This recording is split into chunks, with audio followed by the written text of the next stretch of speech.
DSC పరీక్షలకు prepare అవుతున్న అభ్యర్థులకు శుభవార్త. ఆంధ్రప్రదేశ్ రాష్ట్రం వ్యాప్తంగా ఆయా ప్రాంతాల్లో డిఎస్సి ఎగ్జామ్స్కై అభ్యర్థులు యుద్ధ ప్రాతిపదికంగా వారి ప్రయత్నాలు చేయటం జరుగుతుంది. ఈ సందర్భంగా మా యొక్క ఛానల్ నుండి మీకు తెలియజేసినది ఏమనగా, డిఎస్సి ఎగ్జామ్ సంబంధించిన ఆర్టికల్స్ ఎంత సులభంగా నేర్చుకోవచ్చో ఈరోజు తెలియజేస్తున్నాను. తద్వారా ప్రతి ఒక్కళ్ళు చెప్పే వీడియోని జాగ్రత్తగా గమనించి దానిలో ఉన్న ట్రిక్స్ని తెలుసుకోవాల్సిందిగా కోరడమైంది. రాబో డిఎస్సి ఎగ్జామ్స్లో ఇంగ్లీష్ లాంగ్వేజ్ ఒక భాగం. దానిలో ఆర్టికల్స్ అనేవి చూడటానికి చిన్నగా ఉన్నా వాటి యొక్క ప్రాముఖ్యత చాలా ఉంటుంది. ఈ డిఎస్సి ఎగ్జామ్కు సంబంధించి ఈరోజు ఆర్టికల్స్ గురించి తెలుసుకుందాం. ఆర్టికల్స్ 3 రకములు: ఏ, యాన్, ది. వీటిని ఎక్కడ ఉపయోగిస్తారో చూద్దాం.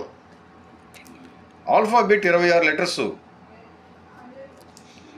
ఆల్ఫాబెట్స్ 26 లెటర్స్ 2 భాగాలకు చేసిన తర్వాత అవి ఏమనగా వోయల్స్ ఏ, ఈ, ఐ, ఓ, యు 5 రకాలు, consonants B, C, D, F, G, H, J, K, L, M, N, P, Q, R, S, T, V, W, X, Y, Z.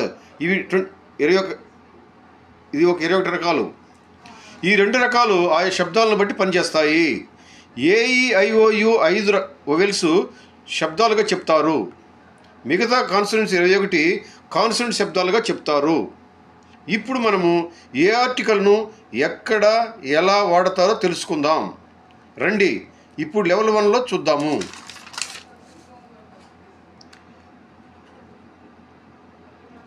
A, an, the articles సులభంగా ఎలా నేర్చుకునవచ్చు చూద్దాం. ఏ ఆర్టికల్ కాన్సోనెంట్ శబ్దం ముందు ఉండాలి. ఏ article consonant శబ్దం ముందు ఉండాలి. ఉదాహరణకు ఏ బ్యాట్. బ్యాట్ ఇక్కడ కామన్ నౌన్ గాను, కౌంటబుల్ గాను, సింగులర్గా చూస్తాము. మరియు కా నుండి బండే శబ్దం మధ్య ఉండే అయి ఉండాలి. ఈ బ్యాట్ అనేది బి, బ్యాట్ అనే బి కా నుండి బండే శబ్దం అయి ఉండాలి. అదేవిధంగా రెండవది సెల్ ఫోన్. ఇది కూడా common noun, countable, singular number. ఈ సెల్ ఫోన్ సి అనేది కా నుండి బండిమ శబ్దం అయి ఉండాలి.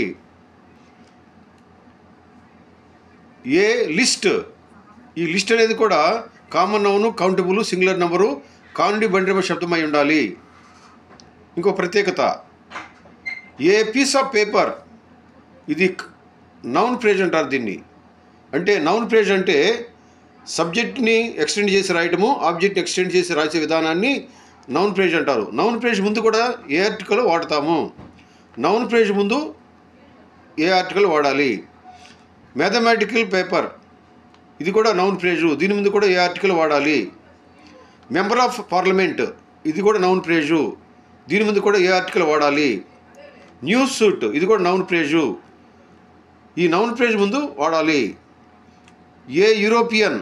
ఈ నౌన్ ముందు యు శబ్దము కలదు కాబట్టి ఇది యు అనేది ఆ నుండి బండిరమ్మ, ఇది కా నుండి బండిరమ్మ శబ్దం కాబట్టి దాని ముందు ఏ వాడాలి. తర్వాత ఏ 1 రూపీ నోట్. ఇది కూడా నౌన్ ఫ్రేజు. నౌన్ ఫ్రేజ్ ముందు కూడా ఏ వాడాలి.